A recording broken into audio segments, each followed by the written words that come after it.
Welcome back, everyone, to another episode of the Leadership Void Podcast. I'm Enrique with my co-host Vince to bring you the best in our veteran, military spouse, and first responder community. And Vince will introduce today's guest. Boy, Enrique, I can't believe it's already April here, but we're so excited. We're moving forward. Great things coming always forward, as we can see. But here we have, all the way from Colorado Springs, Colorado, we have a financial advisor for Northwestern Mutual, who is Noea Moss. Noea Moss, welcome to the show. Tell us a little bit about you. Yeah. Hey. Well, first off, I'm a military spouse as well as a financial advisor. I guess just a little background on me. I'm originally from Dallas, Texas. In high school, I met my now husband, and he went to the Air Force Academy. And so after going separate places for freshman year of college, I decided I didn't like where I was at, so I could either follow my, at the time, boyfriend to Colorado, or I could go back to Texas. And it was a very easy decision for me to choose Colorado. So while he was attending the Air Force Academy, I went to the University of Colorado in Colorado Springs. We fell in love with Colorado so much. But after he graduated from the Air Force Academy, I'd already started my career as a financial advisor. And then we moved down to Albuquerque, New Mexico. And we moved down there in August of 2019. So we lived in New Mexico for 3 years. It was awesome. New Mexico was really cool. The first time I'd ever been to New Mexico was the day we moved there. So that was very interesting for me. And we were there for about 6 months, and then COVID happened. So it was kind of nice to do that as newlyweds, but it was also a little hard to get involved in the community and to, make friends and things like that. But I was very fortunate that I was still able to keep my career that whole time and still, help people with their finances and do the advising. And then in the summer of 2022, in June, we moved back up to Colorado Springs. My husband's still active duty. He's at Schriever Space Force Base. He switched to the Space Force while we were down in New Mexico, which was a really cool experience to see that. We're thinking we'll try to stay in the Springs for as long as we can, if not forever, because we love it here so much. We love the mountain views and everything. So yeah, that's a little bit about me. We love the trajectory that everybody actually goes through. You never know where you're going to land somewhere where you just fall in love. For me and my family was Hawaii. So it's not the mountains, definitely a good place to go back to. But I also love the fact that you was able to get into a business line that will facilitate you going from one place to another. Very few military spouses have that benefit or have that experience. So tell us a little bit more about your role at Northwestern Mutual. Yeah. And for sure, that's one of the things I think I've just been so fortunate in with life is the reason I got into financial advising as a career is just a financial advisor happened to come and talk to one of my finance classes. And at the end, he said, if you're interested in an internship, just put your information down and we'll reach out. And I was like, what's the worst that could happen? So I put my information down. And I did the internship. It was with Northwestern Mutual. And, a few months into my internship, my mentor at the time, his name's Harrison, told me, because you're going to be a military spouse, this is probably one of the few careers you can have because Northwestern knows military spouses and they allow you to move. They allow you to keep your practice and your clients as you move throughout the life of the military spouse. And I realized I did want a career, and I was really passionate just around helping people with their money. He just really helped me realize like this was something I could do. And again, like you said, most military spouses don't get this amazing opportunity. And so that's another reason why I'm even just more passionate about what I do. And a lot of what I do is working with military people, military associated people and women, and just around education on finances, because I don't think these types of conversations happen enough or often. I went to business school and I was working on my major in finance. And within my first 2 weeks of an internship, I learned more about personal finance than I did anywhere else, because finance in school will teach you, you know, how to balance a company's books and how to calculate time value of money. And that's all really nice, but I didn't know what it needs to happen for me to have a successful retirement, for example. And again, a lot of that's taboo amongst people because money is really personal. But I'm trying to have more of these conversations so people can take more advantage of the amazing opportunities that they have. I love the story, how you blossomed from, you know, from school, and now here you're doing it full time. And also what I also heard was, you know, academia gives you that type of knowledge of the academic side, but the internship gave you that experience. And it was a great match made, and it's portable, as you mentioned. So great opportunities there. You mentioned giving back. You couldn't do much during the pandemic, but very curious, how do you give back, or what do you do to give back in the community? Yeah, great question. So right now, actually in Colorado Springs, I'm a part of a group run by a nonprofit called Leadership Pikes Peak. And I'm in this group called WCLI, Women Connection Leadership in Pikes Peak. I think I totally butchered that acronym. Sorry about that. But basically what it is it's an amazing group of women that we had to apply to be in the group, and then we were selected. And not only are we getting to really know the community that we're in here in Colorado Springs, but we're also working on a project for a nonprofit in town. And so there's a few projects that we could choose. And the one I'm working on right now is working with a nonprofit locally that focuses on MS and helping people with MS in our community, which I didn't realize, but there's a lot of people with MS here. And right now we're building specifically like almost like a plan for caretakers, because I find that and we've found that when somebody has to become a caretaker of a family member or a loved one, they're just kind of thrown into it and they don't really know what to do or how to do it. So we're kind of working on just a plan to give to every caretaker that's kind of thrown into this. So that's one of the big volunteering things I'm doing right now. But in the past, I've been on boards with other military spouses at Kirtland, at that Air Force base. I was on the spouses board down there as well. That's a beautiful thing to get invested into the community. But you mentioned something that is often missed, the caretaker. Mm-hmm. And you're so right when they get thrusted into, because most of the times that's how it is, right? You don't plan on taking care of somebody, but that comes and you have to do it. But who takes care of the caretaker, right? And it's just like one of those things that gets overlooked because we're just happy that somebody's doing it, and such an important thing to do in the community. Now, you went from intern to hiree, and now you're doing this thing. You're going from base to base or community to community with Northwestern Mutual. So what's on the horizon for that and you? Yeah, great question. So first off, horizon ideally is to stay in Colorado. We just love it here so much, and really just put down roots here and become a big part of this community.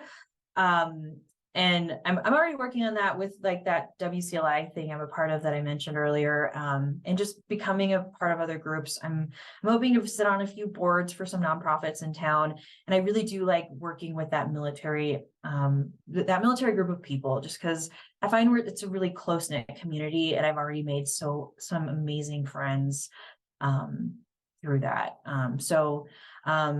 I guess on the horizon, looking for some boards to sit on, and also just growing in my practice. And the goal is to work with 500 households of people who, again, need help with managing their finances and growing wealth for people. And I really have a passion around growing wealth for veterans and military families, women, and people of color. Because in the past, people haven't been working on growing wealth for those types of people. And I really want that. I really want wealth to be in different types of people's hands. And I think it's very doable.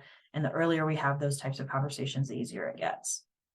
Thank you for being an ambassador, because it goes from surviving to thriving. So I definitely appreciate everything you're doing in that space and putting it in existence, staying in Colorado. Hopefully that will happen The for more you I see guys. it, right? Yes, Yeah, indeed. So yeah, now, Noah, switching a little bit the gear and talk about leadership. Uh, yeah. what do you do or currently doing to continue to aid you to thrive in your professional growth in life? Yeah, great question. So I love reading. I am a big reader.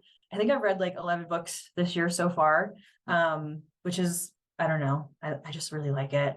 And then I'm always studying for something. One thing that's really cool about the career field I'm in is there's always a new test you can take, always a new designation you can earn.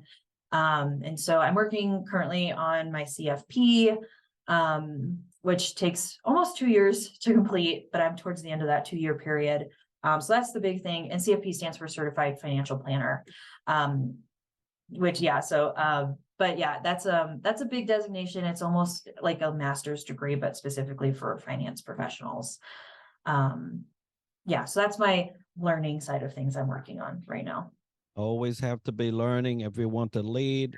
Vince and I are always preaching that you have to get on the sharp end of that sword, right, in order to penetrate and get things done. So kudos to you to mulling over 11 books.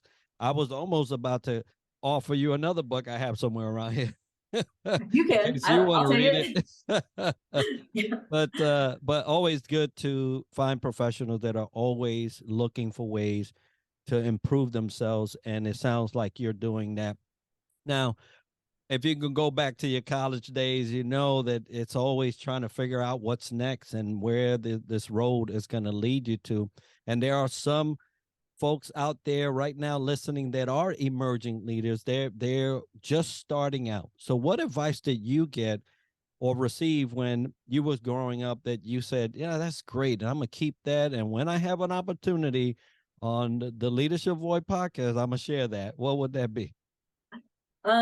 Great question. Well, I will say, so since I've moved back to the Springs, I'm now working with other interns. So it's been really cool to be full circle. So I'm able to spread the advice that I was given as an intern to these other interns. So I think a few things is, like you said, I think always be learning. I think that's one of the best pieces of advice I was given.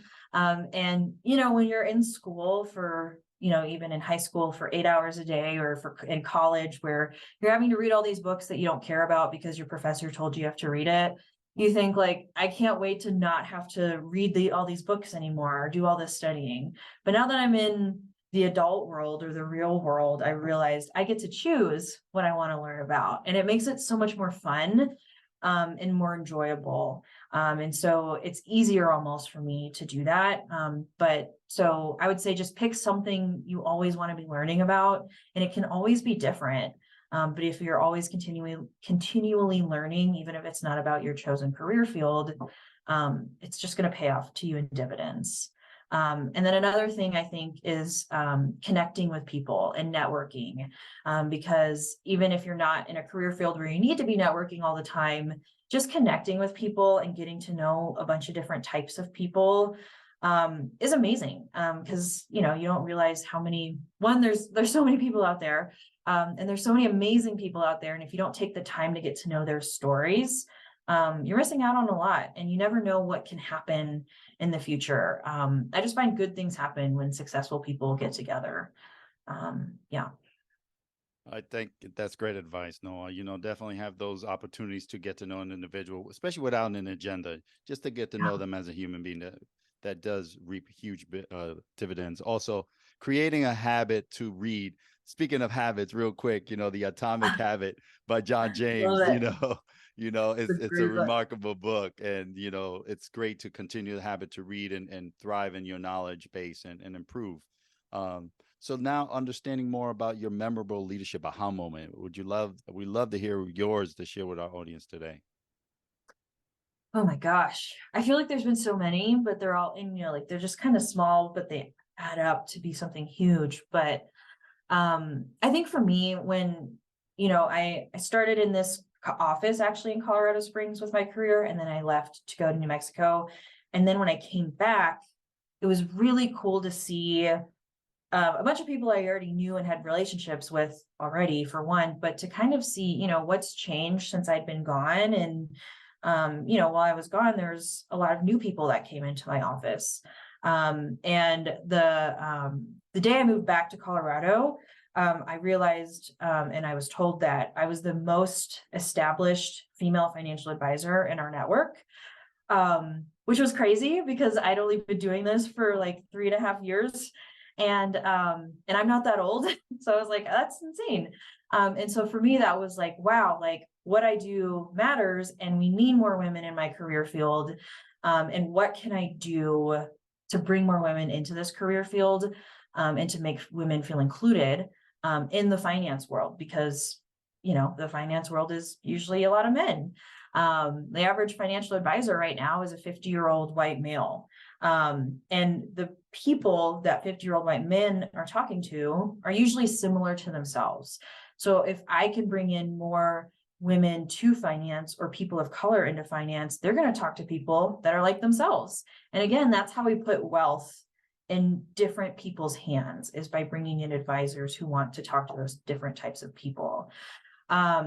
So that was really amazing to just realize, okay, even though I'm still relatively new to this and I'm still young, I can have a big impact.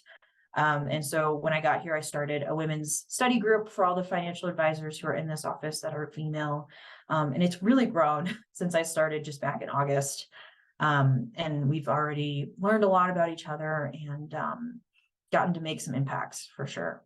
It's good always to come back home, right? Wherever everything started, and see the different changes and see how much you have changed, because you realize that, oh my goodness, like you said, this thing really matters, right? All the things that I've been doing are adding up, and in such a short time, look what has transpired. And I love that story. So talking about change and now challenges, what are some of the strategies you implement to face those times of change and challenge? Yeah, great question. First off, I think the military community is probably one of the best communities prepared for changes and challenges, because we have to deal with it literally all the time. So I find that we're more used to it than others. But also, being in the finance world, there's literally changes and challenges going on all the time, especially with the last year, with just how the market hasn't been doing well. And are we in a recession? Are we not? Who the heck knows? Things like that. So I think one of the best strategies is just kind of take it a day at a time. If you have a task that you're working on, it doesn't help to be focusing on the other 50 million things that you could be thinking about. So just staying present in what you're doing and giving that task or that conversation your all in the moment, and then working on everything else once that's complete. Because I just find it's easy to be distracted, and especially if you're talking to somebody, you're thinking about something else, and now it's your time to talk back, and you're like, what the heck did you just say? So definitely focus, I think. And when you focus on one thing and complete that one thing, it's much easier to then move on to the next thing and focus on that, and then complete that, and on and on and on. Because, to-do lists never end.